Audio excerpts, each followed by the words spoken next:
What would you do if your power suddenly went out right now? No warning. No backup. Just silence. Most of us depend on electricity for everything: phones, lights, work, even basic comfort.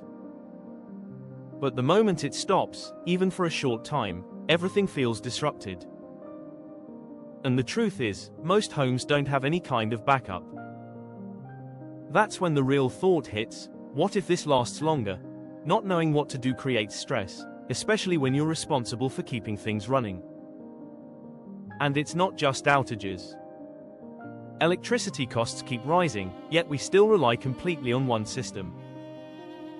No control. No alternative. Just hoping it keeps working. But what if you could understand how to create a small amount of your own power, without complicated setups? That's where the power grid generator comes in. It's a simple DIY guide that shows how to build a small power setup using basic materials, something anyone can try. Even a small backup can change how you feel.